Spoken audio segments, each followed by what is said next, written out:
It's obviously a great venue. This is a great place to have such a venue. Indianapolis has got a lot of traditions here, whether it's the combine, whatever it is, and we spent some time here in the past, and this is a great city. And our players are certainly looking forward to the challenge.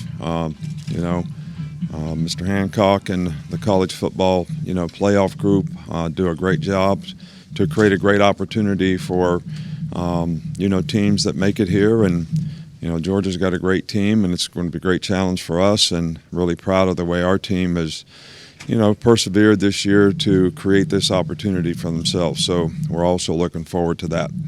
You always talk about the importance of prep. It's been good.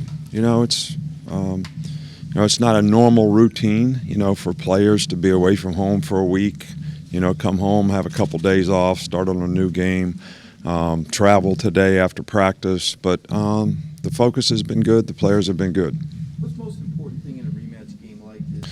Well, but, I also think that, a lot of players want to play in the NFL someday. So this is something that's a common occurrence. You play all the teams in your division twice. So that means you're going to play the same team twice. I don't think college players are actually used to that.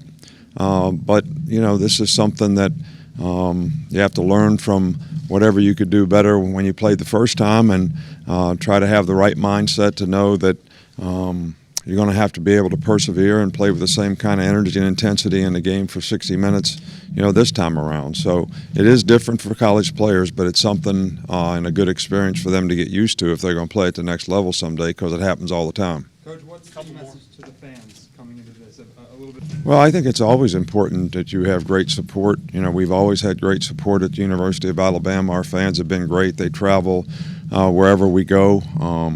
They've got great energy and enthusiasm and lots of passion, and obviously, that kind of support and enthusiasm will be helpful to our players in the game and much appreciated. Last one. How are the players adjusting to the... Well, I can't really answer that. It was pretty cold in Tuscaloosa the last day or two, not this cold, but I told them to be ready for the cold. It's something that most of our players are not used to. At least we're not going to have to play in it, so they can get used to it from the plane to the bus, and stay in a hotel most of the time and play indoors. They should be okay. All right. All right, thank you all. Appreciate it.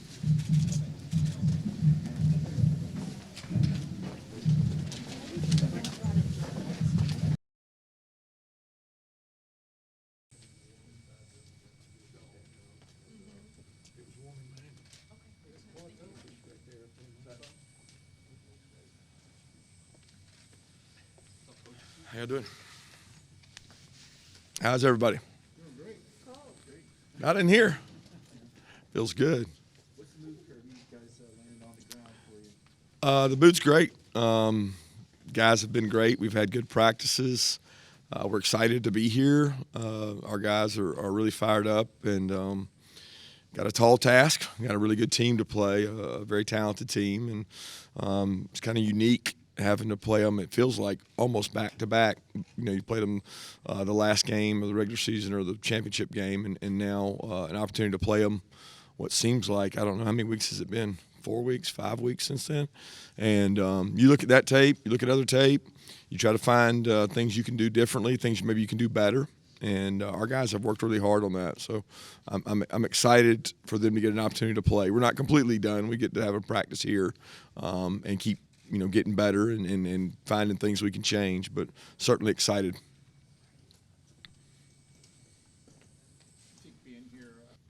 Yeah, it's a little different. That was extremely unique because we flew all the way across the country, and we had a super fast turnaround. I remember that week being one of the toughest weeks of my life because it was like we got home, we started working on them, but then it was almost like a home game because we used our facility for most of the practices before going over. It had a little more of an SEC championship feel to it, whereas this is unique. We get to travel, come to Indy, and the weather is very different for a Georgia-Alabama matchup. I can promise you that. Kirby, how'd you get through practices on campus in terms of that? Yeah, we've had great practices, knock on wood. We've got another one tomorrow, but we've had great health, no issues with flu or COVID, and the guys have practiced really hard and done well. This We keep working on different things. We try to keep our plan, but you're always trying to throw different looks at guys. We're going to see some things we probably haven't seen, just like hopefully they're going to see some things they haven't seen. We work really hard at guys seeing unusual things. I think you can become a creature of habit, and if you see the same thing over and over, you react to it. And then when you see something different, you may not be ready for it. So we try to throw a lot of curveballs at our guys and have them react to what might happen. I think everybody does it a different way. I mean, every guy's unique. We've got some really young players that probably will have more anxiety, but that anxiety is going to be way down because of the games they've played in. This team opened with Clemson. That was a really big game. I mean, a really big game. Went on the road at Auburn and played with a lot of guys injured and sick and out. They've played in some big stages now, SEC Championship, the Orange Bowl. So what happens is you get a little more comfortable when you get in those environments. And we've got some older players that they've played well in all those environments. But you need your young players and your guys in their first and second year to play well in moments like this, and you obviously need your older players to lead them to do that. How is it different, though, Kirby, this second time around against that? Well, I don't know how it's different yet. I mean, the preparation's been different. We know more about what we did wrong, what we did well, what we can improve on. I mean, it's very consistent in the game of football. And it's boring for y'all. But if you don't win third down, you don't win red area, and you don't win turnovers, you're probably not going to like the outcome. So if you took the stat line and reversed it, then it would be just the reverse. You can't have multiple turnovers. You can't lose third down. You can't lose red area, all those critical situations, and expect to do well. So those are things that we've tried to harp on and try to do them better. Coach, is it fair to say that a lot of your players is the coldest temperatures they've ever faced, a lot different than being in Miami a week ago? Yeah, it's fair to say that. When we got on the buses and the planes, I was like, I just had a sports coat on. I didn't have a jacket. Luckily, my wife brought this jacket for me because she was prepared. But our players were all winter coated up, and so they're all warm. I told them they weren't going to be outside much. Smith said that he cried after the game. I don't think. I really don't think it would have mattered if it was the next game that we had to play Alabama. The defensive players we have, they have a lot of confidence, and they're okay looking in the mirror and saying, okay, what did I not do well? What did we do well? And what do we have to improve on? There's a lot of confident guys. They'll be confident regardless of the outcome of this game because that's the way they're wired. They're confident players. So I don't think that helped. I think it was good to go out and have some success, if that's what you're asking. But, yeah, Nolan's a special player. I mean, he wasn't the only guy shedding tears in that locker room. There were a lot of guys, but they also had earned the right to advance and get another opportunity, and they capitalized on that. Kirby, how important is it, like in any sport? Well, it's different than, say, baseball or, say, maybe even The football playoffs, whatever. Yeah, it's a little different though because we're in the playoffs all year, right? Like if we lose, there's a chance that you're not going to advance. So it's the value of the regular season that makes it where every game matters. So we're playing Tennessee, we know what we're playing for. We're playing a regular season game against Kentucky. We know what we're playing for. So it's really more on a continuum of you got to play well all year because you can't really make or have poor games and be able to advance. But I do think we played well in our last game, and I do think we've got some guys who are gaining confidence.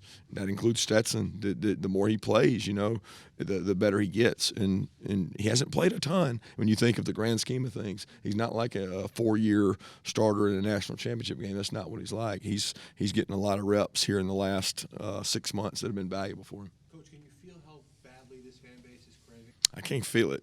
I can't say that I feel it because we work in a little bit of a bubble. We're into work every day. I mean, I feel it probably more because of the people around my family and being a Georgia person and knowing connected to those people. But I can't say that I actually feel it. I feel hot, cold, tired. Those are things I feel. I don't feel most of those others. Would you rather be the favorite or the underdog? Doesn't matter because we don't look at. I mean, we don't even. We're trying to figure out how we can do it better than them, and I don't get into what all the pundits have to say and what the Vegas line says. Because, I mean, it really does not matter. It does not matter one bit. And everybody wants to make it matter because they need a story to talk about. But I can promise you the other guy doesn't care on the other sideline, and I certainly don't care. I'm a whole lot more worried about what do I have to do to get my players to play their best. Talking about the outside noise, Coach, how proud are you that and focus?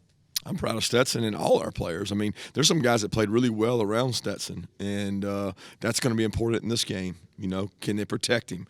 Can he make some plays outside? Can we establish running game to protect him and not be in long yardage situations? Can we get turnovers on defense and stops in the red area? Because all those things help Stetson and they help our team, and that's the ultimate goal is to help each other to be at our best when our best is needed.